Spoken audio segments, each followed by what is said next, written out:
I hope you're sitting comfortably because today we are going to be ranking every single Mega Evolution released so far, based on how accurate and true each Mega Evolution is from a lore perspective, taking into account each Pokemon's Pokédex data, their biology, and the history of each Pokemon. To do that, I'll be using this. For each Pokemon, I'll be giving it a rank from S to D. If a Mega Evolution completely ignores the lore of a Pokemon, it'll score low. If it's accurate but a little bit uninspiring, it'll get a mid-tier score. But if it does something really interesting and stays true to the lore and the biology of the Pokemon, it'll score high. Two things to very quickly explain before we dive into this. Firstly, I'll drop the full list of the Mega Evolutions that I'm ranking today in the description and also in the pinned comment if I can. They'll be listed in the exact same order that I'm ranking them in today. That way you can copy the list, paste it into a new comment, and as we go through the video, you can type in your own rankings as we go. Make sure to then post that comment when we get to the end of the video. I think it'll be really interesting to see just how different all of our opinions are. The second thing is just to say that I'll be ranking these in the order of each game's release. So that means I'll be ranking all of the Pokemon from X and Y first, then from Omega Ruby Alpha Sapphire, and then the new Pokemon from Legends Z-A. That way, if you are hoping to avoid seeing some of the new Mega Evolutions still, you'll still be able to watch a good chunk of this video before the spoiler warnings will appear. I'll let you know when we hit spoiler territory. Okay, we better get on with this because I feel like this is going to be a really long video. Right, here we go. So first up is Venusaur. Now the plant, the flower on its back is the key feature for Venusaur, as you're probably already aware. It's used to absorb energy from the sun. As a result, it becomes more powerful in the summer. The flower takes on vivid colours, it gives off a soothing aroma if Venusaur gets plenty of sun, so it's very important to it. When Mega Evolved, the flower on Venusaur's back grows more prominent. Two smaller pink flowers also bloom. There's one on its forehead, and just to show you how deep into research I go for you in these videos, there's also one on its backside. You'll have to trust me on that. Its legs and its back have become sturdier to support the extra weight of this new flower, this bigger flower on its back. I think, from a lore perspective, it's fine. I think the flower is obviously important to Venusaur, and that has grown and it's more powerful now, but there's nothing special going on, so I think we're going to kick things off right down the middle. It's accurate, not particularly exciting. We'll go for a B. Moving on to Charizard next. So Charizard spits ridiculously hot fire. It flies around searching for powerful opponents, interestingly never actually turning its attacks on weaker opponents.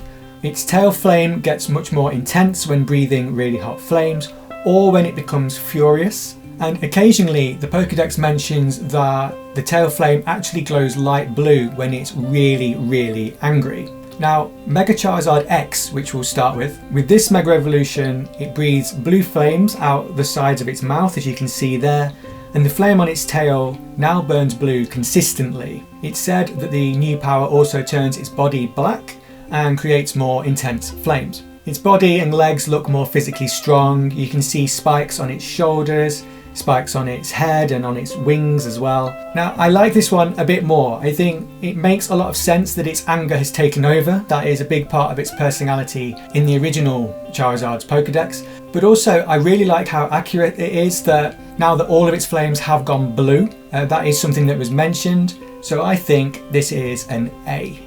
We'll go A. Mega Charizard Y. Now this one, it becomes sleeker. Its neck is a bit shorter, you can see there. Its torso is a bit thinner and longer. It also gets new small wings on its wrists, while the wings on its back also become a lot larger. It's said to have incredible flying prowess that is greater than that of a jet fighter. Now, this one I'm not sold on from a lore perspective at all. It's never previously shown any sort of need or desire to fly fast, which is what this Mega Charizard Y is all about. So where's that come from? Why are we suddenly focusing on how fast it can fly? It doesn't really fit into what was said about it in the original Pokédex. So a D? Sorry, Mega Charizard Y fans. I'm going to move on because I don't want to spend too long on each one, else we'll be here forever. Blastoise next. So Blastoise is described as a brutal Pokemon with pressurized water jets on its back. They are said to have more force than a fire hose, and they're also very accurate. Now Blastoise actually makes itself heavy. It plants its feet in the ground to be able to deal with the recoil of the jets, and of course it can also withdraw into its shell. Now, Mega Blastoise develops two smaller shells on its arms that you can see there, each with its own water cannon. The two cannons on the back merge into a single central huge cannon. Similar to Venusaur, it has its legs have strengthened, its back has strengthened to be able to withstand the new increased recoil. I think in many ways it's very similar to Venusaur in that it's taken the main feature of the Pokemon, made it a bit bigger, more powerful. I wouldn't say it's done much more than that, so I think a B is fine. Alakazam. So Alakazam has an IQ of 5,000, which is insane. And a fun fact for fat fans, its brain cells multiply continuously throughout its life until it dies. This allows it to memorize absolutely everything it comes into contact with throughout its lifetime. Its psychic power is obviously very important to it. It closes its eyes to heighten its other senses. It uses psychic to move up and hold its heavy growing brain, mostly because its muscles are really weak. And if you're interested, its spoons are actually created by its psychic power as well. Now, Mega Alakazam grows a long white beard for some reason. Maybe because it's supposed to be wiser now, I guess. It has a red organ in the centre of its forehead, which is used to emit psychic power. It gains 3 additional spoons, if that's important. These now levitate. In fact, its whole body now levitates because it's traded its already weak muscles for more psychic energy. Everything about its power now is just complete psychic energy.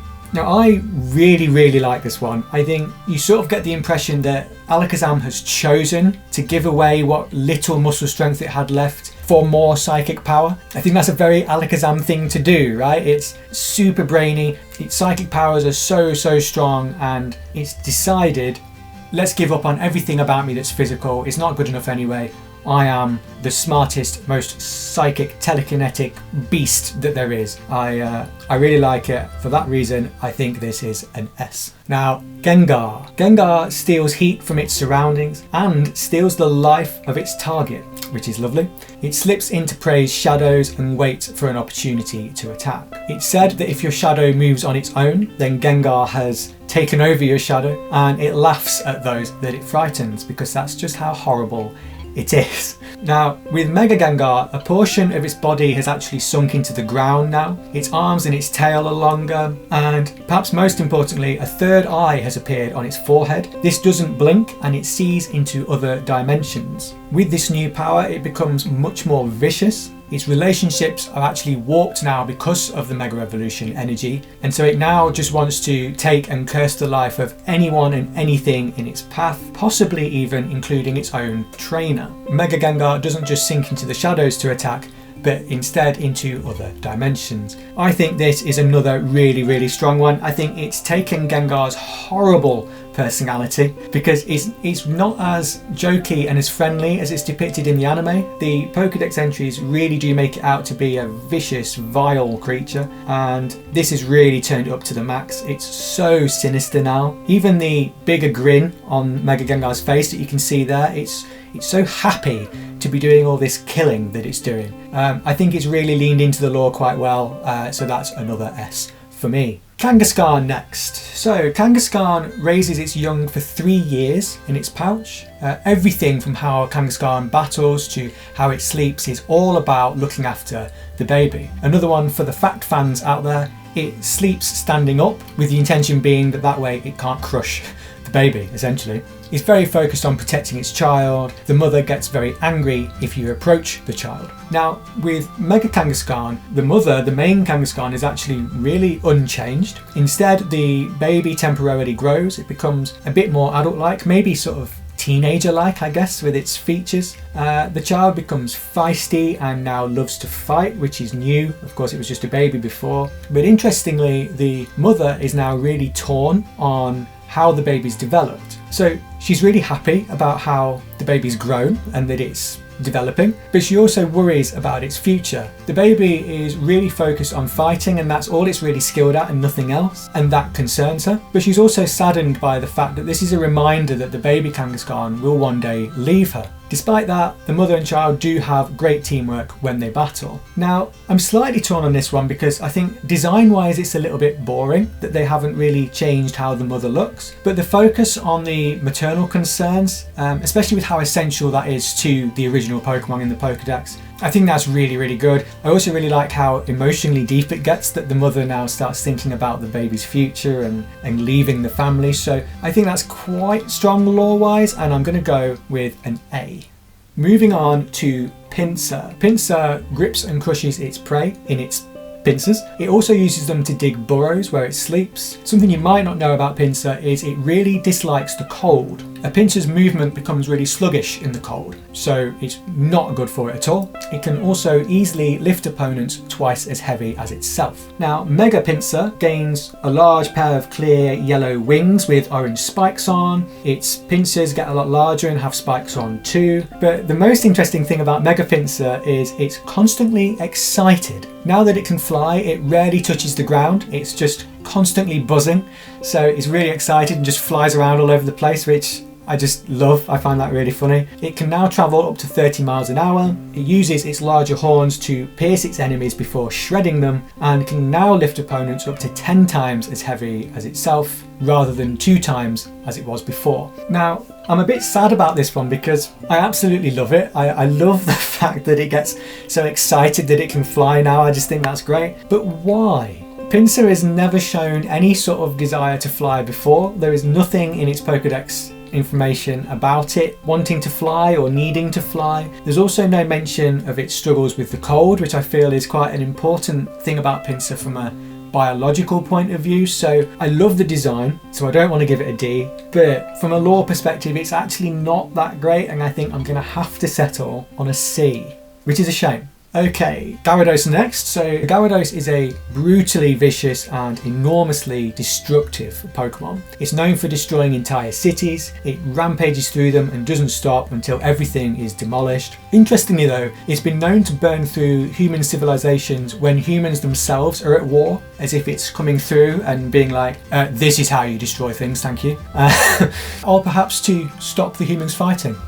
Who knows? Now, the Mega Gyarados is bulkier. It has a large spike coming from its chin now. The yellow spots along its body are replaced by red raised scales, which propel it through the water. There's also 2 large yellow fins that you can see on its back, and due to the stress on its body from all of the Mega Evolution energy, it's become even more ferocious and rough-tempered than before. All of its other brain functions just completely cease to exist, except for its destructive drive to burn down anything and everything. Despite that though, it will obey a trainer it truly trusts. I'm sort of thinking this is similar to the Venusaur and Blastoise scenario that we've got. It's basically just more of what it was, right? It's more aggressive, more destructive, which is fine. It's accurate, but it's not amazing. So I think a B is a fair enough choice. You're very welcome to disagree. Aerodactyl. So Aerodactyl is a ferocious prehistoric Pokemon resurrected from DNA taken from Ambo, which you'll know if you've obtained an Aerodactyl in the games, of course. It's thought that it would have been the king of the skies back in its time. It uses its fangs to go for its enemy's throat, which is lovely. Now, Mega Aerodactyl, its eyes turn green, you can see there. Parts of its body have turned to stone with black spiky rocks all over it. But the most interesting thing here is that some of Aerodactyl's dormant genes from its prehistoric life have reawakened. And because of this, some scholars believe that Mega Aerodactyl is actually its true appearance from prehistoric times. The version of Aerodactyl that we're used to is actually a sort of watered down version that, you know, what we've managed to get out of the DNA, but not quite true to how it would have been back then. It's fiercer, it's more irritable than before, and as a result it now attacks anything that moves. It's more vicious, more dinosaur-like. For me, this is another excellent one. I absolutely love the fact that this is the original prehistoric version, and that the fossilized version that we've been able to sort of resurrect from DNA isn't quite what it was. I think that's really quite clever. So that's an easy yes for me. Hopefully you agree. Mewtwo next. So Mewtwo was created by genetic engineering. Its DNA is almost the same as Mew, but it was created by humans solely for battling. Mewtwo remains mostly motionless. It conserves its energy for battle. The only thing it really thinks about is defeating foes, because that's how engineers designed it. They failed to give Mewtwo any sort of compassion when they made it. This is Mega Mewtwo X, I should stress, on the screen at the moment. So Mega Mewtwo X is larger, it's bulkier, has 2 tubes behind its neck, large ridges on the shoulders that you can see in that image there. Its physical power has grown lots. Its muscles have gained even more psychic power. It now has a grip strength of 1 ton, which is a lot, and it can sprint 100 meters in 2 seconds. I will say its feet are disturbing, but that's okay. We're not dealing with appearance, we're dealing with lore, so I guess I can try and look past that. I think this is another B myself. I think it's fine that it has more strength. It's obviously what Mewtwo's about. I wouldn't say there's anything else particularly amazing going on. It's just stronger, so accurate, but so a B. Mega Mewtwo Y, on the other hand, is quite different. It's smaller, it's lighter, it has a long sort of tail-like thing coming from its head. Despite being smaller, it has phenomenal mental power and is capable of smashing skyscrapers just by thinking about it. Mega Mewtwo Y constantly stays in the air due to its smaller size and increased power. From a pure lore perspective, I don't think this makes quite as much sense as Mega Mewtwo X did. I don't think it really makes sense for it to suddenly now want to move and be light and agile, considering the original Pokemon, everything about it was staying still.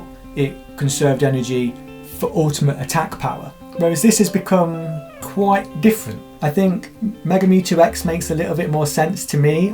If you disagree with this, I'd understand it. But for me, I think I'm going to go with C. I don't think it's quite as strong, or accurate, I should say, from a lore perspective as Mega Mewtwo X was. Okay, Ampharos. We'll have no bad rankings of Ampharos in the comments, or else... I'm joking, it's fine.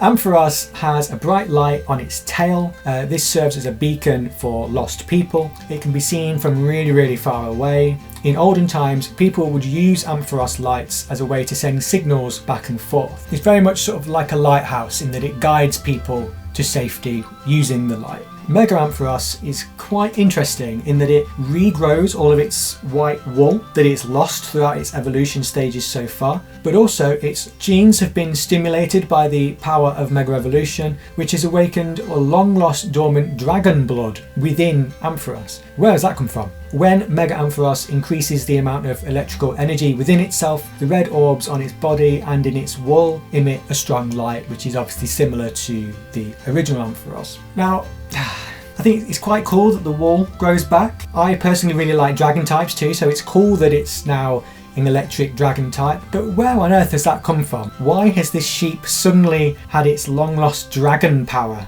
reborn? Why is a sheep a dragon? There's also not a huge focus on the fact that it sort of guides people. It's the Mega Ampharos Dex entries have sort of pulled away from that. So overall, I'm not convinced that it's particularly accurate to the original. I kind of like what they've done with it, but I don't think it really fits with what the original Ampharos was. So I think I'm going to go with a C, which is painful because, as subscribers will probably know, Ampharos is my favourite Pokemon. But I'm trying to stay true to the lore. So moving on to Scizor. So Scizor has its eye patterned pincers that are designed to look like it has 3 heads. It scares foes with them, as you might expect. Its pincers are more suited to actually smashing enemies rather than grabbing them. It just hits things to death. And its wings aren't used for flying, but are actually used to regulate its body temperature, which will be important in just a moment. Mega Scizor has longer serrated pincers. It has black armour that's now appeared across certain parts of its body. Interestingly, it can't sustain battling for very long as the energy within it is in danger of overflowing. It stores all of this excess energy and its body starts to melt, which is why I wanted to highlight the fact that the original used to use its wings to regulate its body temperature. Mega Scizor has an issue with its body melting from this excess energy. Its pincers are now more able to rip things, but it still seems to be better at just hitting things with them. So, because of that temperature reference that I made, I think that's quite a specific thing for the Mega Evolution to stay focused on. I do think I'm going to go with an A. I like the fact that the original had issues with body temperature already, it had to regulate it, and now as Mega Scizor, it's just so overwhelming that it can't battle for very long because it gets too hot from the energy. I think that's great. I'm happy to go with an A. Heracross. So Heracross lifts and throws enemies with its horn. It can throw objects 100 times its own weight, which is quite something. It's usually actually a docile Pokemon, but it will chase intruders off if it's disturbed whilst trying to sip honey. Now, Mega Heracross is a lot bulkier, as you can see. It has orange markings now, a long pointed nose which actually doubles up with its top horn, which are now sort of pointing inwards rather than outwards, meaning it can now lift things but presumably not throw anymore. The front of its arms can actually open up, and from inside those it can fire things like seeds and rocks. It has a high body temperature, so by opening its arms and also opening the front of its body, it can let some of that heat escape. It can now lift objects up to 500 times its weight with those horns. But as I said, I don't think it throws things anymore. I think it's more about lifting. And because of that, I think I'm going to have to put it as a D. Is that harsh? I think, why would you take away its throwing skill? That was sort of everything that original Heracross was about. It would put its horn underneath things and throw it somewhere. So to take that away and replace it with something different seems bizarre to me. It seemed like the horn was really important to it. So yeah, I'm not sure I agree with that. I'm going to go with a D. Houndoom. If you are burned by Houndoom's flames, the pain is said to never go away, so avoid them. Other Pokemon fear it, which is understandable. Its horns play an important part in their role within the pack. If a Houndoom's horns are really sharply pointed backwards, that one is probably going to be chosen as the leader. They fight amongst themselves as well to choose the leader, and in olden times people thought that the eerie howls that come from Houndooms were actually the call of the Grim Reaper. Now, Mega Houndoom has a much larger structure around its neck that sort of resembles a mammoth with the tusks. It now has devil-like horns as well, much sharper claws. Its claws have also become dark red due to its ability to generate more heat, which does actually cause pain to Houndoom. Now, I think this is a really cool one again. I really like that the horns have leaned into the devil aspect, particularly because people used to think it was a Grim Reaper. It's obviously got that sort of scary, hellish kind of thing about it. And also just its appearance really fits into that too. I think they've done about as well as they could do with it. So for that reason, I'm going to put it as an A. Tyranitar. So Tyranitar is extremely powerful. It's strong enough to bring down mountains. Its body can't be harmed, so it eagerly actually wanders around the mountains seeking worthy opponents and doesn't really care about anyone else. Now, Mega Tyranitar has more gaps in its armour, which I find interesting. Its head spike becomes a horn. Its chest plate really expands. The scales on its belly have become red and are full of energy, which allows it to emanate more power. Its back has actually split open. You can't see it there, of course, but it splits open because of the power of Mega Evolution. Its instincts have become more destructive to the point where it's unclear whether it actually hears its trainer's orders anymore. Now, I think this is maybe another one of those B type Mega Evolutions where basically it's just a lot more powerful. There wasn't a huge amount to expand upon to begin with. I think the main thing about Tyranitar really is that it's just this huge strong beast and they've made it stronger, so it is accurate and it's fine, but nothing particularly special. Okay, Blaziken then. So Blaziken has incredibly strong legs. It can clear a 30-story building in one jump. It actually shoots its flames from its wrists, and the stronger the opponent, the more intense its wrists burn. Now, Mega Blaziken, you can see that its leg markings have changed colour. Its hair becomes sort of wing-shaped. Its head crest is also turned into a horn. The power of its kits gets a lot stronger. Because of the power, its legs can actually begin to burn from the friction of the surrounding atmosphere. That's how strong and fast its legs can move now. And as its body temperature increases, its power and speed continue to ramp up. Now, again, it sort of feels like the same thing again to me. It's more powerful. It's just got more powerful, its kicks are stronger, which was a focus, so that is accurate, but there's nothing hugely amazing or impressive about it, so I think I'm going with a B. Okay, Gardevoir can read the future, it can distort dimensions and create small black holes, it doesn't feel gravity due to its own psychic power, and it will protect its trainer even at the risk of its own life. In its Mega Evolved form, it becomes mostly white, its hair is a lot shorter, the face spikes are larger. It looks like it's kind of changed from a casual gown that it had on before into this big fancy flowing dress. The red plate on its chest has opened up, and the interesting thing about that is that when it does this in Mega Evolution, it's said to unleash its heart, which allows it to use its strongest psychic power. Now you might guess where this is going. It's the same thing again. I think it's just got a bit stronger, really. I do like that it's, you know, the unleashing the heart thing sort of does lean into it having a protective nature, which was mentioned in the original Pokédex, but there's a lot of cool stuff that isn't used, like the being able to distort dimensions and create black holes. I think it might have been interesting to incorporate that into the design maybe, and it hasn't, so I think a B is where we're at yet again. Okay, Mawile, which I think is how you pronounce it. This fools foes into letting their guard down with the cute face on the front side, then chomps on them with its huge jaws on the back. The jaws are actually steel horns that have transformed into this jaw-like structure. Now, the Mega Evolved form has 2 sets of jaws rather than the 1. Its colouring is now sort of a red-pink colour rather than yellow. It's a lot stronger now again, and the 2 sets of jaws thrash about violently as if they have a will of their own, which is interesting. It now grips its prey across the jaws and tears them apart. Now, the fact that the jaws thrash about on their own, they have this sort of their own mindset, I actually kind of think that takes away a little bit from what the original Pokemon was. In the original Pokédex data, it talks about how it's actually quite cunning. It's very clever. So it uses its cute face to have enemies, you know, put their guard down and to sort of draw them in. And then it turns and uses that back jaw. Whereas now it feels like the jaws are just these monsters on their own. And I kind of like the fact that actually it was this clever little thing. So I do think they've actually taken away a little bit with that. So maybe a C. Again, you're very welcome to disagree with me. I won't argue with you if you feel differently.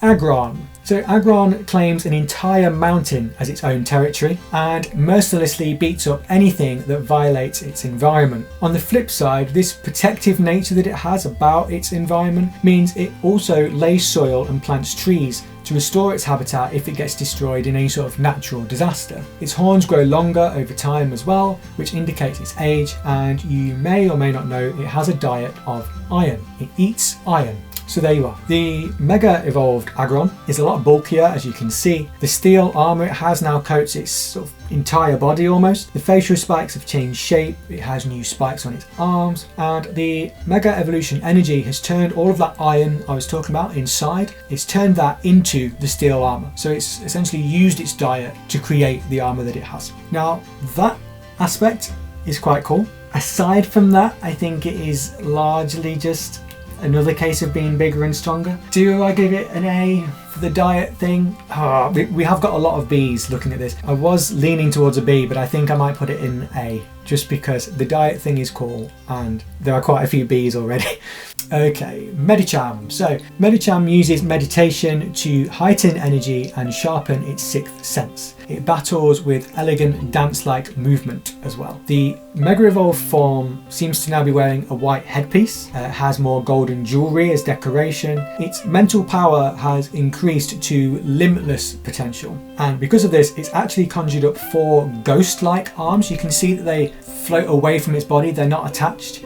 These arms are imbued with malice, and the more trained its spirit, the more realistic and dexterous its self-created arms become. The fact that this one is all about increasing its power specifically through meditation, and the fact that it's now achieved that, and even its ghost arms get more elegant, which ties into how it sort of has that elegant dance-like movement in the original design. I think there is actually quite a fair amount there that does link back quite nicely. So I'm going to be kind again and I'm going to put it in the A. I think there's a fair amount there that links back. A is fine.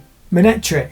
So Manectric constantly discharges energy from its mane. Its mane collects electricity in the atmosphere, and Manectric actually creates thunderclouds above its head. It's rarely seen by people. It nests where lightning has fallen, and it actually uses electricity to stimulate its muscles and ease any soreness that it might be feeling. Now, as you can see on the Mega Evolved form, its mane has essentially become a huge lightning bolt itself, which I do think looks really cool, I must say. The blue fur has also become a lot more wild and static too. Mega Evolution fills its body with a tremendous amount of electricity that's too much for it to control, and its explosive speed is equal to that of a lightning bolt, which it obviously now looks like. The fact that it creates thunderbolts and nests under the lightning, it collects electricity, and with Mega Evolution it's now collected so much that it has almost taken on the form of a lightning bolt itself. I think it is a bit predictable, but it is also very, very accurate to what it was, and I can't help but just love that design. I think it's another A. I think we're going A. Maybe I should have put Aggron in B. It's done now, we're moving on. Okay, Banette. This is a really interesting one if you don't know the lore of this one. So Banette is actually a discarded, forgotten about plushie that has essentially been taken over by a dark, cursed energy. It's said that that energy would escape if it was to ever open its mouth, which is why it has that zip which is always closed. They actually live in garbage and wander around very creepily in search of the children who threw them away, presumably to take out revenge on the kids who threw them out, which is kind of terrifying really. They also stick pins into their own body to generate energy that it uses to lay strong curses. This is a creepy Pokemon. Now, the Mega Evolved form has lots of new zips, and I absolutely love this. You can see that some of the zips have actually become unzipped, revealing part of its cursed body. The Mega Evolution energy amplifies its cursing power as well, so much so that it can't help but curse its own trainer, and the zips just simply can't contain it anymore. Now, I think this is another easy S for me. I think it's really cool that the original has this whole thing about it where the zip is containing all of this cursed energy, and obviously with Mega Evolution amplifying the energy, it just can't hold on to it anymore. Zips have appeared everywhere, they've burst open, the energy is literally escaping. I think it's a really strong take on the lore of the original, so definite S. Absol. Now, Absol is known as the disaster Pokemon. Every time it appears before people, it seems to be followed by a disaster, like an earthquake or a tsunami, etc. Because of this, it's thought to be able to predict natural disasters, sensing subtle changes in the sky and the land. It's actually often been mistaken as a sort of doom bringer. Throughout history, people have seen an Absol coming down from the mountains and panicked because they think it's bringing disaster with it, whereas in actual fact it seems that Absol actually uses its power to warn people, and also they're known to live for over 100 years. Now, Mega Absol has longer fur, larger spikes, its sort of sickle-shaped horn has become wider, and it's gained a wonderful emo fringe, which I particularly like. Unfortunately, it now has such an intimidating aura that people have been known to die from shock just at the sight of it. Also, it hates changing into this form to battle because it dislikes fighting altogether, so it doesn't want to be stronger and scarier. Now again, I think this is just a really cool one. I think it plays into the sadness of this Pokemon that it wants to help warn people about disasters. It can sense these disasters happening, wants to help, and instead people fear it. They think it's bringing the disaster with it. Now, with Mega Evolution, it's got so scary that people are dying just by looking at it. Yeah, this is a gentle Pokemon that wants to help, and it already had all this sadness. Mega Evolution has made things even worse for it. I think that's, as sad as it is, I think it's a really great idea. It's really strong from a lore perspective, so S, definitely. Okay, Latias first, then we'll go on to Latios in a moment. So Latias is highly sensitive to the emotions of people. It can understand human speech. They stick to small herds and rarely make contact with people and Pokemon. They're quite shy. You might also know, if you've watched a film that Latias stars in, that it can refract the light from its body in such a way that it becomes invisible, possibly tying into that shyness once again. Now, the Mega Evolved form becomes purple. I can only guess that's because Latios is blue, and merging red and blue makes purple. It loses its wings from its back and gains wings on its arms instead. Mega Latias is said to be one of the fastest Pokemon in existence, reaching a speed of Mach 4 and being able to outpace a jet in flight. It's smaller than Mega Latios, which we'll get onto in a minute, making it the more agile of the pair. Now, I'm quite sad to do this because I think the original Latias has great lore, actually. I love that it has all the emotional sort of contact with people, the shyness, the invisibility. There's so much about Latias that you could have played with, and there's none of that in the Mega Evolved form. It's just become a fast aeroplane. Where has that come from?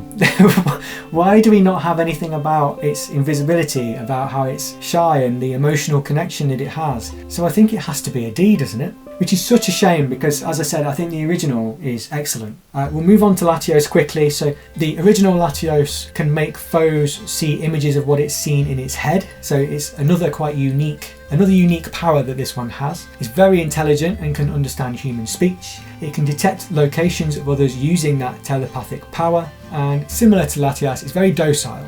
It doesn't like fighting. It does, however, fold in its forelegs to minimise air resistance so that it can fly at super fast speeds. Now, Mega Latios is very similar to Mega Latias in that it becomes purple, it loses its main wings, and also becomes one of the fastest Pokemon flying. It's actually larger and a little faster than Mega Latias is. Now, again, it's lost so much of the cool lore that the original Latios has. That ability of being able to make others see an image that it's got in its own head is such a cool idea, and where has that gone? This one does at least make a little bit more sense in that the original Latios was designed to fly fast, and now so is this one. So I won't give it a D, but I do think it's kind of got to be a C, because there's just so much cool lore that's being ignored, and I think that's a real shame. Garchomp. So Garchomp flies at sonic speed. Again, it looks like a jet plane, again, when it folds up its body. It even runs at high speed though, and it's helped by its body being covered in such fine scales that reduce drag. It can also detect distant prey with those things it has on its head, which are actually sensors, if you weren't aware. Mega Garchomp has much more angular features. You can see tooth-like spikes coming out of its chest. Its arms and its wings actually melt from the Mega Evolution energy and morph into these sharp red blades that you can see. Now, this isn't something Garchomp wanted. It actually sends Garchomp into this mad rage, which just makes it all the more vicious. Now, in this case, I'm going to be slightly contradictory with some things I've said before, but everything about the original is speed focused. It's flying and running crazy fast, and now Mega Evolution has actually ruined it, but purposefully ruined it. I don't think this is that the law is being ignored. I think it's that the energy from the Mega Evolution has changed Garchomp in such a way that Garchomp hates it. It's got bulkier, it's lost its wings have become these new blades which it didn't want. I think they've purposefully gone, let's take away its speed on purpose to aggravate it. I think it's quite a cool idea that it's sort of lost the one thing it cared about. So I think I'm going to go with an A. As I said, I know it's a little bit contradictory to what I've said, but I do like what they've done with that one. A couple more before we move on to the next game. So, Lucario. Lucario senses the aura of all things. It understands human speech, it can read thoughts and movements, and well-trained ones can even take in the feelings of creatures over half a mile away. It can control the auras it senses and uses them to battle. Now, Mega Lucario is a bit more muscular, has more spikes. The aura sensing things, the black things on its head, have grown as well. Its auras have actually expanded throughout its own body, which forms all those black lines you can see, all the black markings within its fur. Its battling and combat instincts have been awakened, and it shows no mercy to anyone whatsoever. I think I really like this one again. I think particularly because of the focus of its aura, the fact that obviously the aura is the real important thing about Lucario, and it's heightened to such a degree that now it's altered its body's design with all the black markings running through it, and also because it is actually a fighting type, I think the new combat element does make sense in that regard. So I think I'm happy to go with an A again. I'm now realising we've got lots of A's, and I should have put Aggron in B.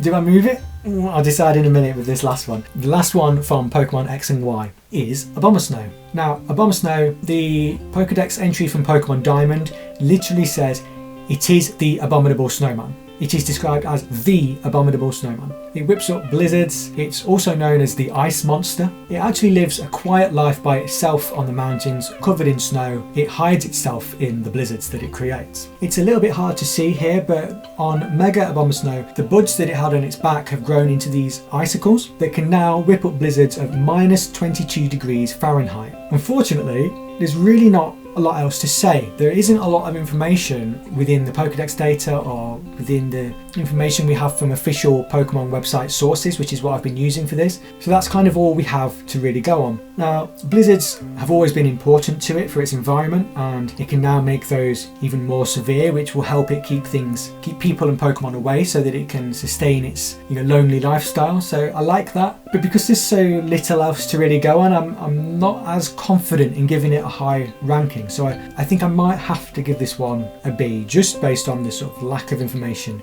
that we have. And so with that, we have a complete finalised rundown of all the Pokemon from X and Y. So next, let's move on to all the Mega Evolutions from Omega Ruby and Alpha Sapphire. Okay, the first Pokemon from Omega Ruby and Alpha Sapphire is Beedrill. So Beedrill The original flies at high speed, it attacks with large venomous stingers, as you probably know. Its tail is the most deadly of the 3 stingers that it has, and it uses that to jab at enemies repeatedly. They're known for appearing and attacking in swarms too, and are extremely territorial. With Mega Beedrill, it now has 5 stingers instead of 3, all longer than before. It now has 6 wings instead of 4, and also has sleeker eyes. It stabs prey repeatedly with the new stingers on its limbs, which contain a fast-acting poison that's sort of designed to slow prey down. And then it deals the final blow with the more deadly, slow-acting poison from the main stinger in the centre. So this is kind of similar to all the bees we had in the last round, where it's just more power and it's exaggerated that main feature. But this time I do think it really works with how it hunts prey and how it specifically uses the different stingers for different reasons. So it's a touch stronger than a bee, I think.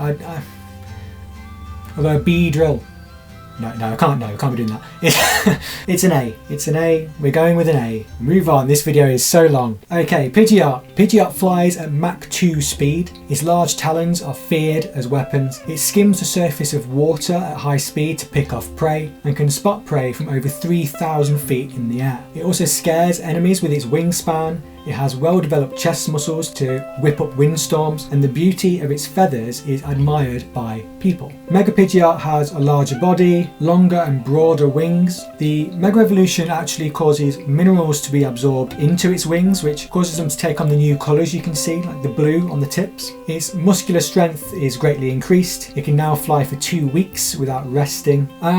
Again, it has the usual things like being stronger and it can hunt better, but also the fact that its wings and feathers have taken on new colours, which ties into that sort of how the wings are already desirable to humans. I think that's quite a more specific part of the lore that they've touched upon there, which I do really like. So yeah, I'm gonna be kind again. I'm gonna put it in A.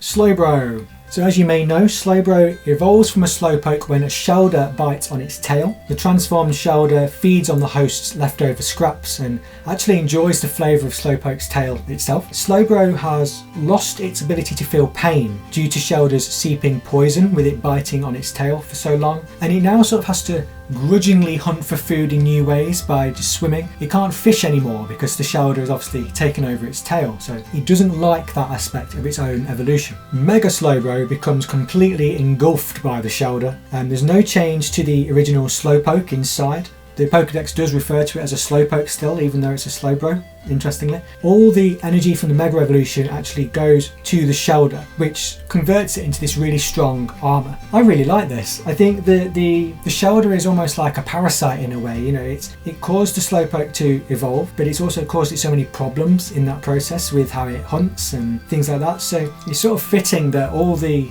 benefit from Mega Evolution has gone to the Shelder, and the poor Slowpoke inside is still just the same thing it's always been, just having to deal with this Shelder that's used it. I really like it. I think it's another A for me. Steelix. So Steelix is harder than Diamond. It lives further underground than Onyx does, which causes its body to be that way because of the high pressure and the heat of being that far underground. It digs towards the Earth's core and has been known to dig more than half a mile underground. Mega Steelix becomes longer. It almost doubles in weight as well. It gains more armour. The spikes from Steelix or down its body have turned into crystals. What you can't see is that the cells inside its body have also crystallised, and this allows it to withstand any temperature and has made it become stronger than any other mineral in existence. Several magnetic groups of scrap metal have also started spinning around its body that have flaked off from its body. These flakes magnetically rotate around its head, and it controls these itself during battle to protect itself from attacks. Now, I'm in danger of this entire list just becoming a long list of A's, but again, I really like the fact that they've paid attention to its body composition, how it's affected by the pressure and the heat, and it is very accurate. It's sort of very accurate in quite a nerdy way to the Pokédex, so another A. Hopefully they'll stop soon. We'll see. I don't think they'll all be A, I promise. Right, Sceptile. Sceptile is very at home in the jungle. It's very agile and leaps over tree branches. It has seeds growing on its back that are full of nutrients that revitalise the trees around it, and it actually carefully grows and raises trees within the forest that it lives in with a lot of care. The leaves on its arms are very sharp and it uses those in battle. The Mega Evolved form of Sceptile, the seeds are much larger on its back, as you can see. It takes on this new red colouring throughout its design. The leaves on its arms are a lot more pointed now, and it's also grown more offensive leaves across its whole body. The tail's larger, it has a red stinger on the end, and interestingly with the tail, Mega Sceptile can actually cut off a portion of its tail to fire it like a missile, and then whilst it's Mega Evolved, it does continue to grow back. Despite all of that, I do think this fits much more in line with the bees that we had in the last round. It's more powerful and better in battle. The seeds are larger, which are presumably more useful for it, for helping with the nutrients in the forest, but it's not explicitly stated that that's the case. I think for the most part it's just that it's got bigger, stronger, better in battle, so I think we'll go for a B. Swampert. So Swampert is very strong. It has very powerful vision too, which lets it see in murky water. It can predict storms by sensing subtle differences in the sounds of waves and tidal winds. It does that with its fins. It piles up boulders to protect itself from the storms that it senses. Its arms are particularly strong and it uses them to not only lift all those boulders about, but also to bash down on opponents. Mega Swampert is extremely bulky. As you can see, lots more muscle than it had before. It has thicker fins. It can now stand on 2 legs to deliver more damage with those punches. And it also increases the power of those punches further by filling organs on its back with air and using the pressure that that creates. I do think, for the most part, it's very similar, again, to the other starters in that it's taken what it does and now it does it a bit better. It's a bit stronger, there's nothing hugely amazing about it, but it is accurate, so we'll go with the B. Sableye. So Sableye lead very quiet lives deep inside caverns, but despite that they're actually feared because they're thought to steal the spirits of people, particularly when their eyes burn with a sort of sinister glow in the darkness. Sableye digs the ground to find rocks and gemstones to eat. This diet has transformed its eyes into gemstones themselves, as you can see in the top image there. With Mega Sableye, the red jewel on the original's chest has completely ripped out of its skin and ballooned in size. There's actually a small, you can't see it here, but there is actually a small hole in Mega Sableye's chest where that gem has come out. It looks much more sinister now with a head spike, yellow teeth rather than white, and its new crimson eyes. It uses this new large gemstone to block attacks, but it is really heavy and actually limits Sableye's movements. I think this is another particularly strong one. I think gemstones are obviously very much Sableye's theme. It makes sense for the power of Mega Evolution to be focused there, but also the lore of its eyes burning with a sinister glow that I mentioned before, scaring people. Well, now they really do. Now they are red. I think that leans into that quite nicely. So for accuracy, it's another A. Sharpedo is nicknamed the Bully of the Sea. It's widely feared. It has deadly fangs which grow back immediately if they snap off, and it can swim at speeds of up to 75 miles an hour by jetting water out of its back end. It doesn't really have a back, it doesn't have a tail, does it? So it just jets water out the back of that. Despite that, it can't swim long distances. Mega Sharpedo now has horns on the side that are retractable, so it swims really fast without them showing, then it charges into opponents and pops them out to cause lots of damage. These can be regrown just like the teeth in the original design, and the yellow patterns all over its body is supposed to be scars that have resurfaced from the energy of Mega Evolution, but the energy that does run through them is said to cause Mega Sharpedo pain. It also now swims at 125 miles an hour rather than 75. It's very nearly another A, but I think I might settle and actually put it in B. I like that the horns specifically act like the teeth. I think the scars are a cool idea, but ultimately it is just, Deadly Shark gets even more deadly. We do have a lot of A's already, which I probably shouldn't let that influence me, but it does a little bit. I think a B is okay. Camerupt. Camerupt has a volcano inside its body with magma of 18,000 degrees Fahrenheit coursing through its body. Occasionally it erupts, and that's usually every 10 years or so, but particularly if it gets enraged, it can erupt more frequently. With Mega Camerupt, the 2 humps on its back have become one large, very active volcano. Its fur has also grown. It has magma constantly bubbling up from within the new volcano. It also has a bit of a short temper, which I think you can sort of tell from the smirk it has on its face, and it's now said to erupt constantly. It can also create large chunks of molten rock from within the new volcano. This is very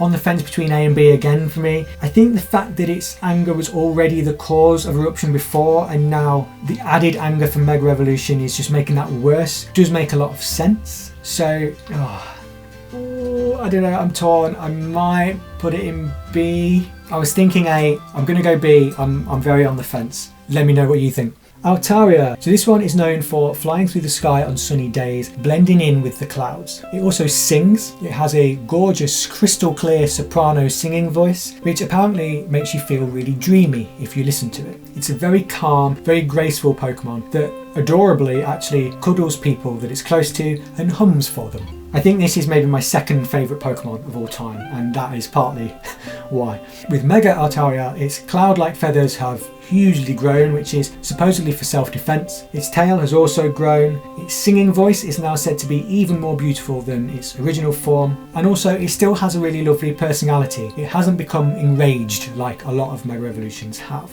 Right, I think the bigger cloud is to be expected, but I do really like that the singing voice is mentioned and that its kind personality has remained a key part of the Mega Evolved Form's design. You know, making it angry and powerful wouldn't have made much sense, and I'm really glad that they've stuck with what the original Altaria was all about. So, A, again, another A. Okay, Glalie. So Glalie's body is actually made of rock, the black bit inside, and it hardens that with armour made of ice, which is what you can see on the outside. It can freely control ice and freeze moisture in the air. It actually freezes its prey using this method as well, and then enjoys eating it very leisurely because it's frozen, so it can't go anywhere. A legend says, and I'm quoting here, "A boulder on an icy mountain absorbed the distress and regrets of a stranded mountaineer, giving rise to Glalie." So that's a bit of an urban legend about the Pokemon. So with Mega Glalie, it has new icy spikes, but the main thing is that the energy has actually broken its jaw. It gets completely dislocated during the process of Mega Evolution. Now this means it can spew out endless blizzards, which is useful, but it also means it really struggles to eat, and the fact that it used to freeze prey and eat it really leisurely and it can't do that anymore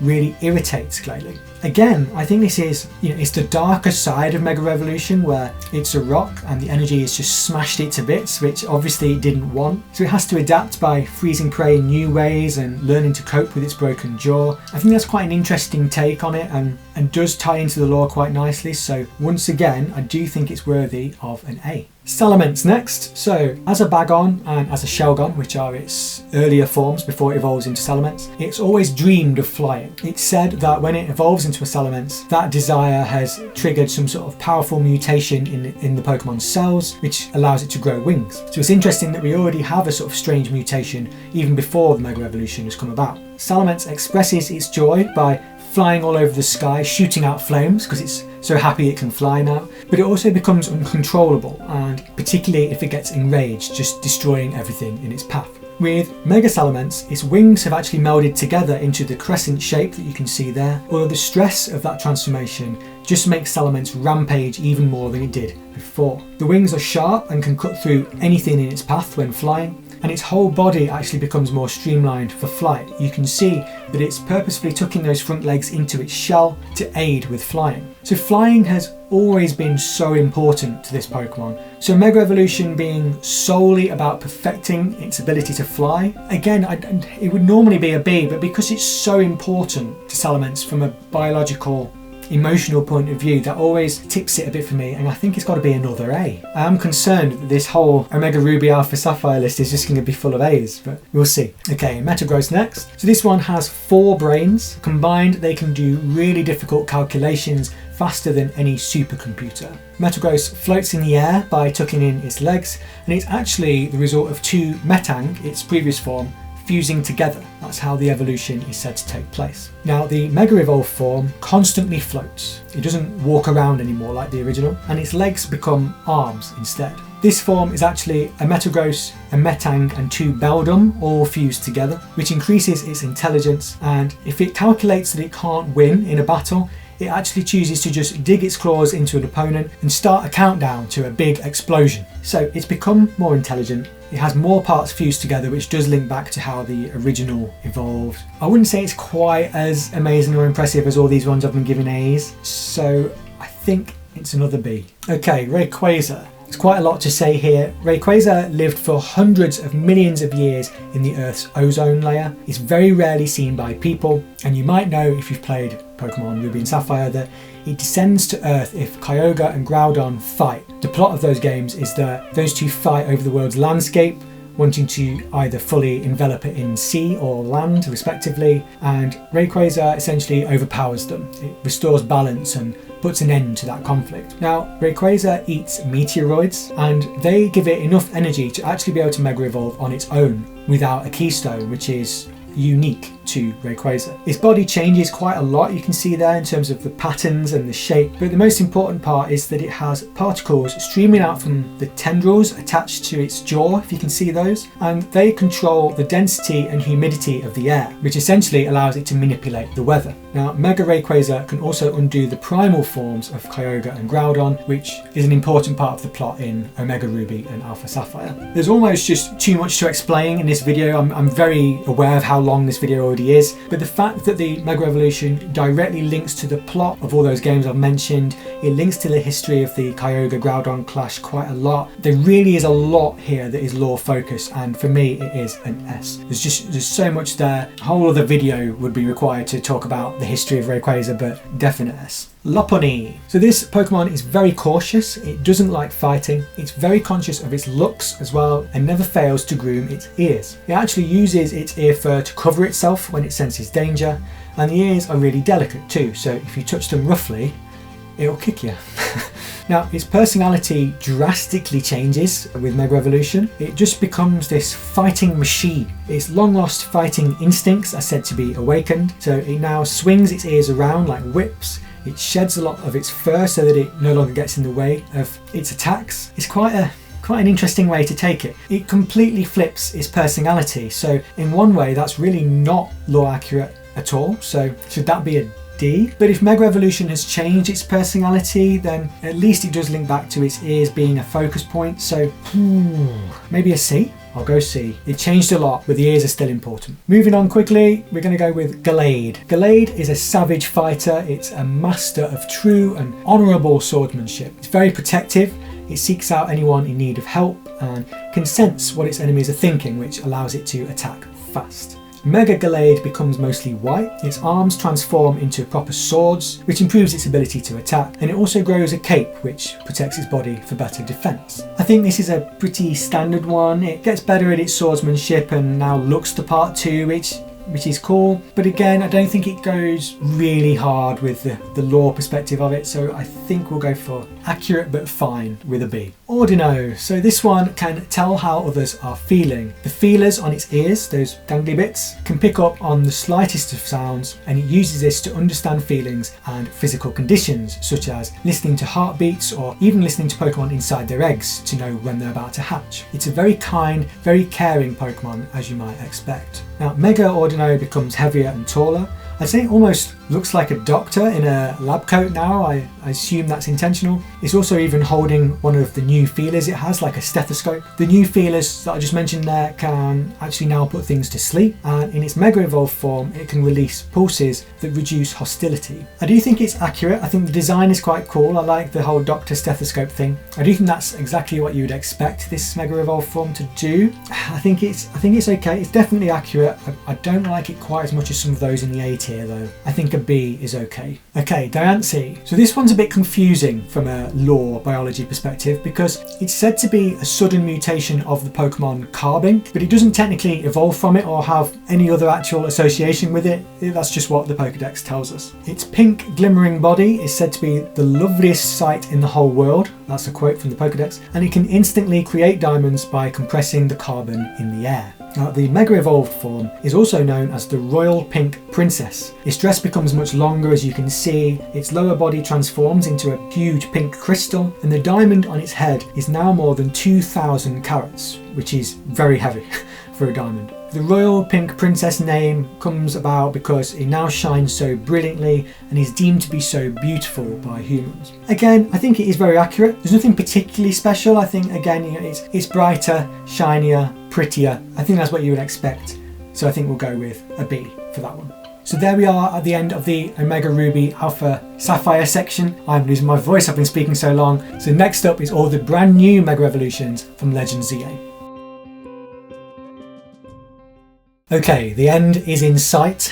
The first new Mega Evolution from Legends Z-A is Clefable. So Clefable is very timid, very rarely seen by people. It has very sensitive ears and doesn't like loud noises or busy places. It moves very lightly, skipping and bouncing, almost as if it's flying, and can even bounce across water. Now, the legend around Clefable is the thought that it's an extraterrestrial Pokemon that's come from the moon, and that it listens out for its own kind on the moon on quiet nights. Scientists believe Clefable stares at the moon because it feels homesick. Now, Mega Clefable has grown huge butterfly-like wings, its ears are longer, its hair tuft has changed quite a lot too. Now, oddly enough, the new wings aren't used to fly, but it can fly. It actually now has the ability to use the power of moonlight to control the gravity within a set radius around it, and it flies that way. It also constantly sparkles. So now you know. I do really like this. I think it's obviously very tied to the moon and always has been with the lore and the legends surrounding it. The fact that Clefable now makes use of the moon for some new power, to fly, I think that's quite cool. I think that's comfortably an A. As always, if you want to disagree, you're welcome to disagree. Victory Bell. So Victory Bell lures in its prey with sweet smelling honey, but the honey is actually acid. So when the prey gets close, it swallows it whole, and the prey then actually melts inside it within a day, getting dissolved by the acid. With each new thing that gets dissolved inside it, it makes the acid, the honey, smell even sweeter, so it gets more and more effective at hunting as it goes on throughout its life. They're thought to live in huge colonies deep in jungles, but the Pokédex says that people don't seem to return from there when they investigate. Mega Evolution has caused the volume of acid inside Victory Bell's body to hugely increase, to the point where its body is ready to burst, and as you can see, it's actually had to tie its own neck shut just to contain it because the acid is overflowing. Because of that, it now has to catch prey by simply smashing into them with its new large body, rather than sitting waiting for a catch like it did before. Although it can still use its acid offensively, it just spills out everywhere if it chooses to do that. I remember the reception of this being really mixed when it launched, but I love this design. I think it takes its key characteristic, the acid, and does something quite interesting with it. It's a little bit odd to take away the mouthtrap feature that it had before, but it's cool that it's had to adapt in such a way and now hunts its prey in a different manner like that. So I think I'm going to give that one an A as well. Oh, Starmie, what have they done to you? Oh dear. Okay, I have feelings on this one. So the original Starmie, its central core glows with the 7 colours of the rainbow. People believe it might be communicating when it glows. It seems to send mysterious signals into the night sky, and there's speculation around Starmie that maybe it came from space. Space and star-related theories have existed around Starmie since ancient times. Regardless of its environment, its body forms this symmetrical shape that you can see, a symmetrical geometric shape, and it swims by spinning that star-shaped body like a propeller through the water. Now, Mega Starmie has become a human. What is this? It's grown legs, it can bend its elbows, you might have noticed as well. What on earth has happened? Interestingly, the Pokédex states that we're essentially unsure whether it's simply trying to communicate with humans by taking on this humanoid form, or whether it's actually trying to entirely take over and supersede humanity. Its intentions are just completely unknown, which is kind of terrifying. Now, I really don't know what to do with this one. The space theme, the unknown intentions, the fact that we don't know whether this thing is about to try and overtake the world, the whole alienness about it is perfect. The lore is excellent for that, but simultaneously it's just hideous, isn't it? It's also that it really goes against the symmetry idea that it had before, which was really important in the original Pokédex lore. So it's weird that it's just completely got rid of that symmetrical form that it had to do whatever it's doing. I really don't know. I mean, part of me wants to give it an S and part of me wants to give it a D. You know what, I might. I'm gonna break my entire own rule system and I'm gonna have 2 of them. We're gonna put it in an S and a D.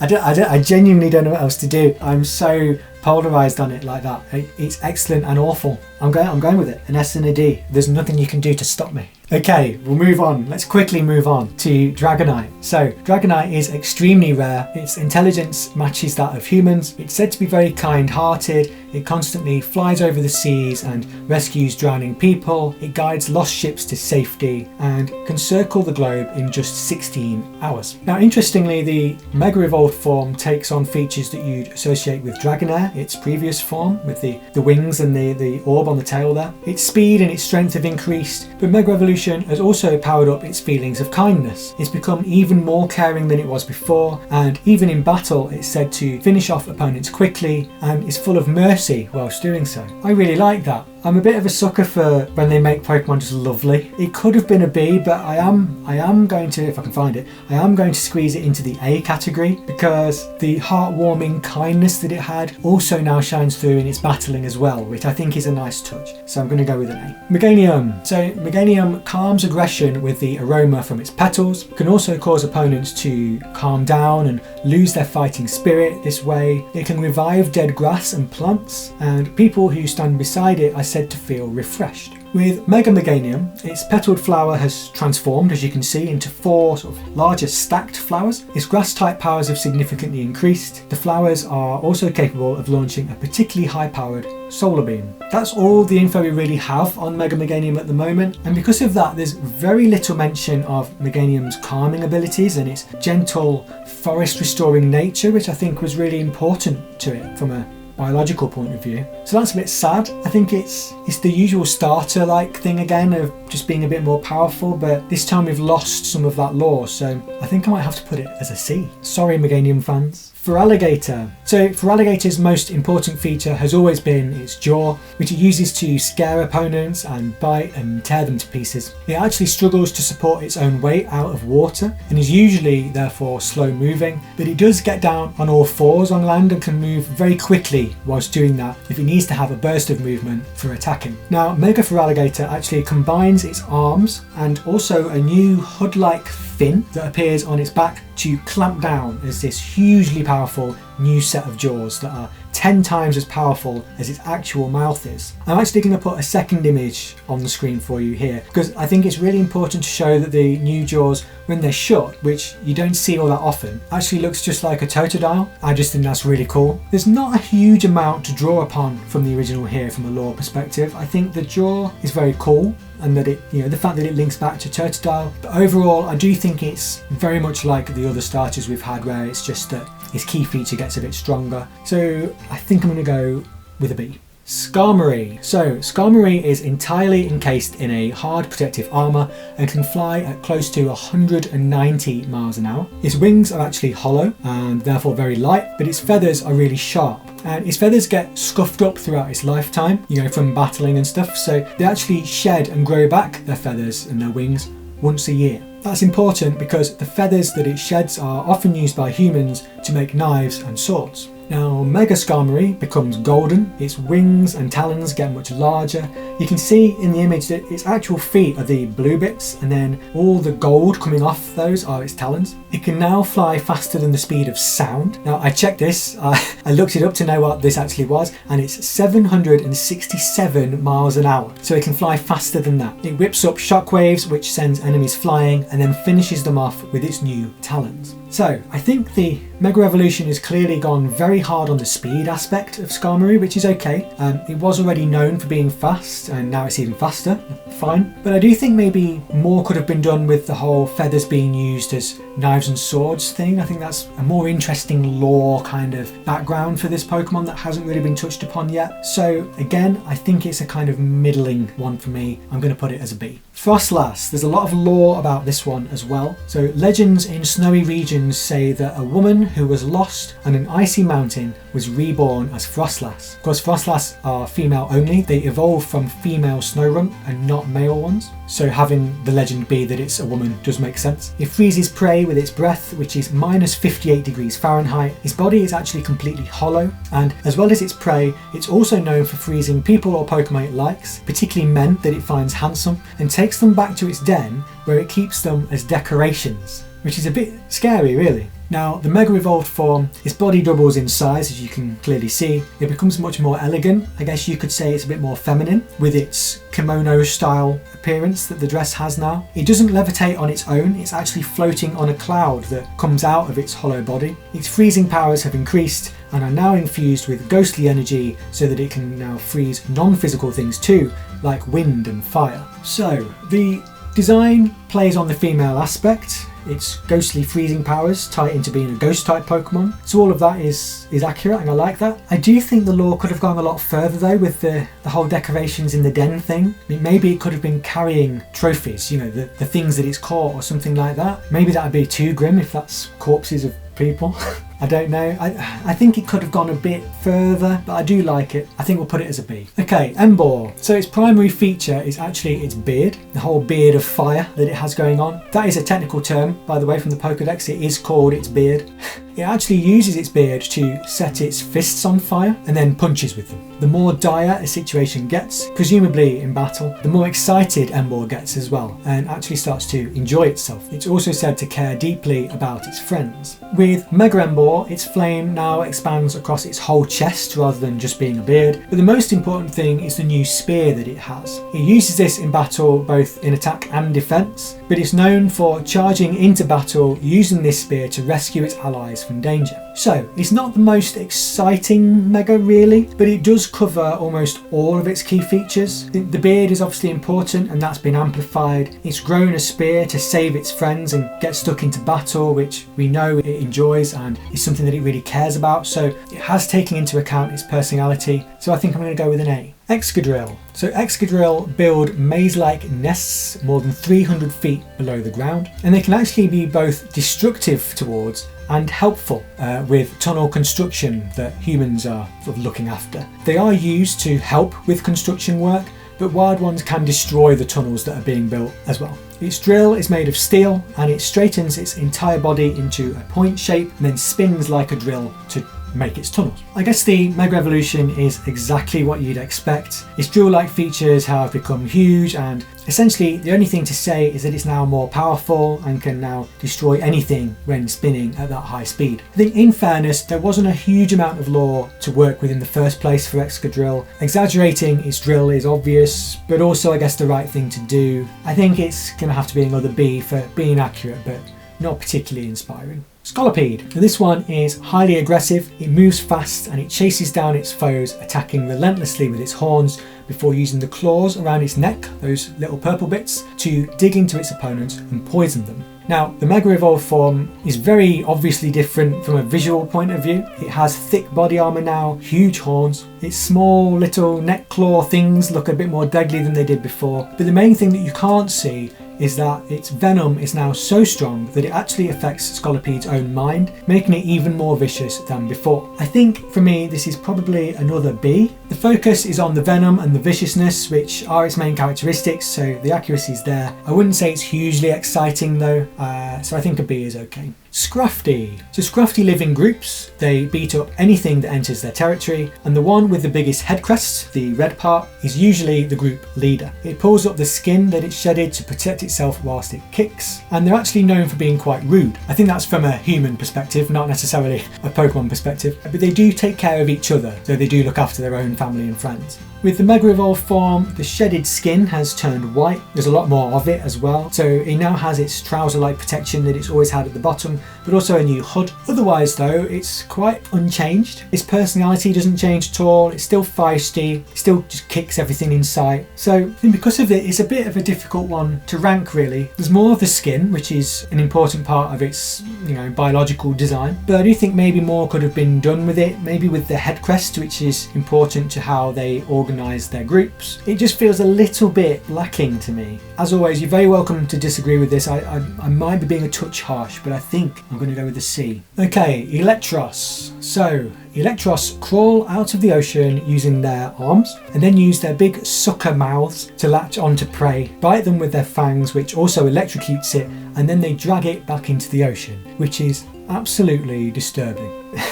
The Mega Evolved form is a lot longer. I think I'm right in saying it actually flies now. It sort of hovers and flies. What I do really like is that its arms have turned into sort of pretend electrics, the form below Electros, what it evolves from. So it looks like there are two of those floating around when actually they're just its arms. There's no Pokédex data on this yet, but I'm assuming it would use them as a sort of fake decoy when hunting, and then it would use its actual mouth as the prey runs away from the fake arms. What the arms definitely do is discharge electricity, which is now 10 times as powerful as the electric power it had before. So this is a little bit based on my own speculation, which I wouldn't normally do for a video like this, but I do really like that it's evolved to have these pretend electric arms. It feels very much like creatures in our own natural world and what they do to sort of trick their prey, and it also of course links back to where it came from with its, being its previous evolution. So I do really like that. I think I'm going to give it an A. Chandelure. Being consumed in Chandelure's flame burns up the spirit and leaves the body behind. It's said that spirits burned up in its flame, and this is a quote, lose their way and wander this world forever. So your body is just left discarded and your spirit is burned up and doesn't get to go to the afterlife. It sways and waves its arms around to put foes into a hypnotic trance before presumably burning away their souls. They're known to reside in dilapidated mansions, although homes lit by a Chandelure are said to be home to constant funerals. We're getting the idea it's a pretty grim Pokemon. Now the Mega Evolved form is more grand, as you can see. It sort of becomes a two-tiered Chandelure, but more importantly, one of its eyes, if you look really closely, has turned purple, and the Pokédex explains that the purple eye is actually a window into the afterlife. It can also now absorb hatred and use that as power. This one's a bit difficult to rank again. I don't feel like there's an awful lot going on, and I think the design is probably exactly what you would have expected. But the window to the afterlife bit is cool. It's almost like that's a tease to the souls that it's burned that will never get to go there, which is all the more terrifying. I think it maybe could have been better, but I do like it. I think it's going to be a B. Chestnut. So this one is very strong, particularly in defence. Its tackle is said to be forceful enough to flip a tank, but it's probably most known for its defensive posture, where it uses its arms to form a sort of shield. So it uses that posture to block attacks and also to protect its allies. It's actually a relatively gentle Pokemon in general and would avoid fighting if it could, but does step in when necessary, particularly to protect itself and others. With Mega Chestnut, its entire body sort of becomes this huge defensive unit. Its fur has grown to absorb impacts, and you can now see that it has two large spiky shields on its shoulders. It can actually take those shields off and they have a sort of handle to them, so it can hold it and use it like an axe. You can't quite see that in that image. And it's also said that with its new armour, it now has a will to defend at all costs. Now, I usually go with a B for starters, as I've said repeatedly, but this one really does particularly lean into its defensive nature, which it's always had, and it gives it the tools to carry out those defensive desires even more. So I think they have taken real care to make sure that this starter in particular does think about its personality, so I'm going to give it an A. Delphox. So Delphox actually controls its fire attacks and its flames using psychic power rather than the usual breathing fire like fire Pokemon usually do. By gazing into the flame on the end of its wand, it can focus itself, and that allows it to see into the future. They're also known to leave burn marks in the ground with its wand, and long ago people used the shapes that it left in the ground for divination. Divination is a practice of using something to learn about the future or mysterious things, and it's often associated with being a bit supernatural. Now that it's Mega Evolved, it looks like a witch on a broomstick, I guess, with two wands instead of the one. Its psychic abilities have become enhanced. It dazzles its opponents with its branches. It has full psychic control over those wands, by the way, and once it's dazzled them, it incinerates them.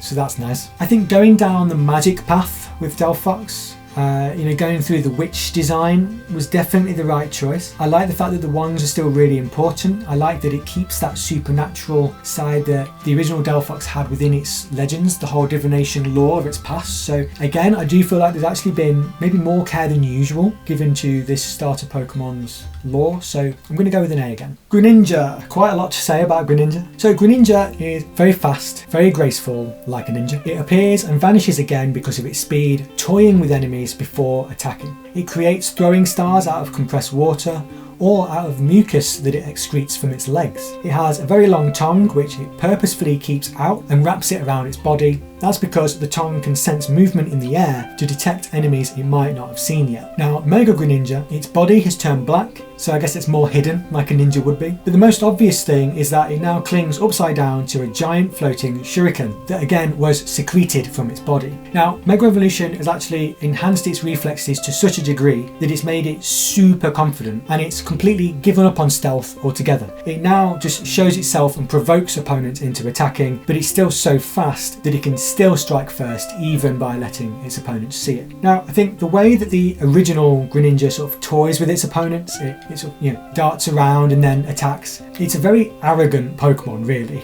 So having it now give up stealth and be as cocky as it is, I think that makes a lot of sense. It's also still biologically accurate with how it creates the new throwing star that it hangs from. So again, I do think quite a lot of care has been taken into account here with this one, and I think it's another A. Pyroar. So just like our lions, they live in prides. The male with the largest mane of fire is the leader. Females protect the cubs. They can breathe fire at more than 10,000 degrees Fahrenheit, and males are usually lazy but will go absolutely all out in a fight to protect the pride when necessary, whereas females are clever, they work together to bring down prey, and they feed the group. Now with Mega Pyroar, the mane has grown substantially, as you can see, and another one for the fat fans out there, the top part of the new mane actually resembles the kanji symbol for fire, so that's interesting. Both males and females get the same mane in the Mega Evolution, which is unlike the original design where a female Pyroar looks a bit different to the one you can see at the top of the image there. And its breath can now reach temperatures of 18,000 degrees Fahrenheit, which is up from the 10,000 from before.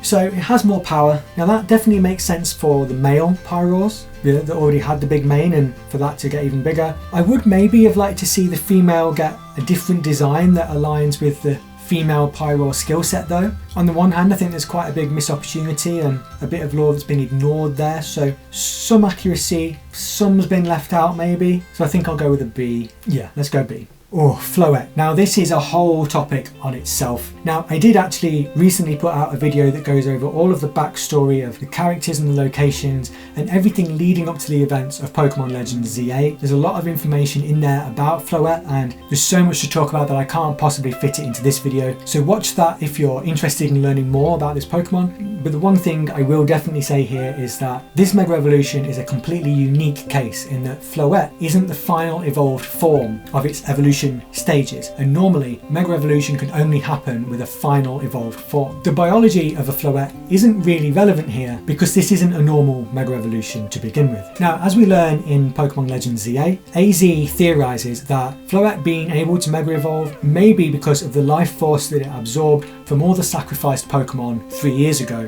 Again, you can catch the recap video for more info on that if you need to understand more, but I do think that's a very interesting take. You can see that the flower has grown and really resembles the ultimate weapon, adding to the theory that this is perhaps an unnatural and maybe unwanted Mega Evolution, especially knowing Floette's views on the events that happened all those years ago. It would seem that the flower itself has absorbed all of the Mega Evolution energy, developing a will of its own to attack and defend. Now, as I say, there's so much to talk about with Floette that I just can't fit it in here, but between what we now know in Legends Z-A and everything that I covered in that recap video, I do think the way they've designed this Mega Evolution is easily an S. It's unique, it's unnatural. The ultimate weapon design really plays into the lore of what's happened with this very particular Floette, and it's almost like this design has been forced upon Floette by the ultimate weapon, which again is very sad but very cool, so I think that's definitely an S. Okay, just a few more to go. So Malamar. So Malamar actually has the most compelling hypnotic powers of any Pokemon. That comes straight from the Pokémon X version Pokédex. It uses this to force others to do whatever it wants. The pattern on its torso flashes to do its hypnotizing, so it lures prey in with those hypnotic motions, and then it wraps its tentacles around it and finishes it off with digestive fluids. Lovely. Because of this particular skill set, Malamar is often used by people to pull off bad things like crime. Anything bad. With Mega Malamar, its brain has grown in size and it's now full of this neon luminescent light all over its body actually, which has amplified its hypnotic powers even more. It can now go beyond hypnosis and actually overwrite the personalities and memories of its targets. It's also so arrogant in the way it believes that it's superior and the way that it views others, including sometimes its own trainers, and it sort of views everyone as just pawns that are below it. I think having the most powerful hypnosis within the Pokemon world world, evolving to being something that can overwrite people's brains is definitely a cool concept. Also, the look of it, the design is really hypnotic, which obviously plays into everything about the biology of the Pokemon. I do think this is a really strong design personally, so I think I'm going to put it as an A. Barbaracle. When it evolves from a Binacle, it's actually 2 Binacle that multiply into 7. These make up its hands, its legs, and even its face. This means that the hands and the legs have minds of their own, so they can all move independently, but they do usually follow the head's orders. It can also use the eyes on each of its palms to watch in all directions. Now, unfortunately, there's not a whole lot of lore about the mega evolution of Barbaracle out there at the moment. What we do know is that there are now 11 Binacle rather than 7. You can see that on the design. The rock that they protrude from is bigger, and the hand that is being the head here is actually using its fingers like horns, which I think is quite cool. And all we really know is that it uses its many arms to mess with its opponents, which keeps the head busy. Really, there's just not really enough info out there on how it behaves to really rank this accurately. I think the core concept of the limbs has obviously been kept, which is good, but we really need more info to know where to put this. Without that, I think I'm probably just going to leave it as a C. Hopefully we'll get more info over time. Dragalge is a very territorial Pokemon. It spits poison at anything that enters its territory, and the poison is actually strong enough that it can eat through the hull of a ship. Because of this, tales are told of ships that wander into seas where Dragalge live and they don't come back.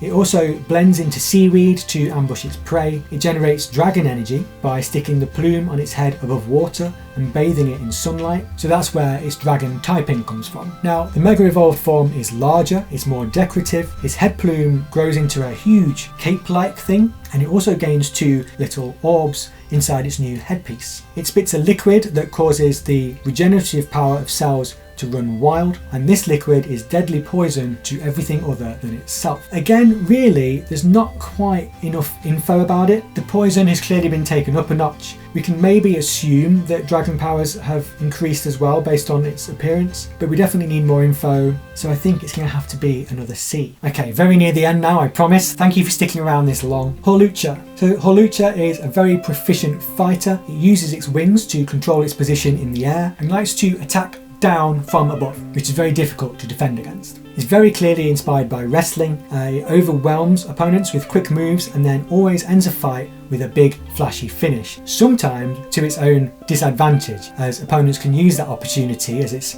showing off to strike back. With Mega Hawlucha, the colouring now really resembles a wrestler, even in a mask. Mega Evolution has pumped up its muscles, increasing its attack and defence. It also enjoys flexing to show off its strength even more, and its increased defence allows it to showboat even more at the end with its flashy move. So not only does the design let it become the wrestler it clearly always wanted to be, but also it really does play into how much of a show off it is.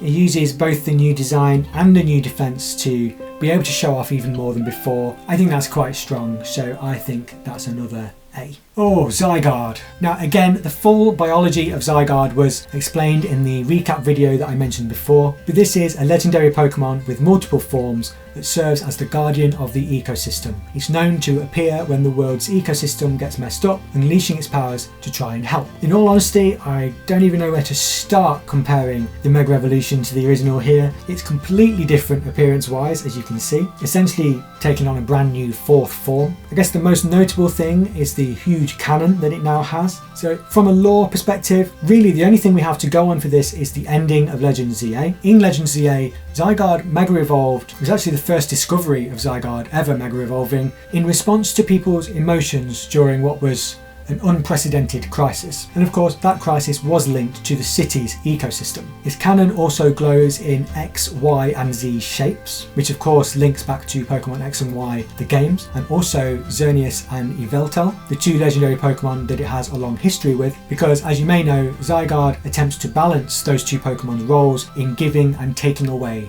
life. Now, as I mentioned, there'd be so much to talk about with Zygarde that I can't possibly fit it in here, but this Mega Evolution literally came about as a result of its lore, to protect the ecosystem because of the links to X and Y, the story there. Very much like Floette, as we had before, it's absolutely crucial to the plot, so I think it just simply has to be an S. We are down to the final 2, so Drampa. Now this is inspired by a Chinese dragon and is also, the original I'm talking about here, is always sort of depicted presented as being very grandpa-like, which is possibly where the name comes from, grandpa. It's very compassionate, it loves children most of all, so it often comes down from deep in the mountains to play with the children that it likes in the town. If a child that it's friends with is bullied, its anger actually starts to show, and it will burn the bully's house down to the ground. So it's very protective too. Now in Mega Evolution, its cells have been invigorated, allowing it to regain its youth. It does look like it's sort of full of energy again. It's standing up now with its long neck. It also now looks a lot more angry and more fierce rather than the older and more gentle appearance of the original, and it can manipulate the atmosphere to summon storms. I do really like that they've gone with the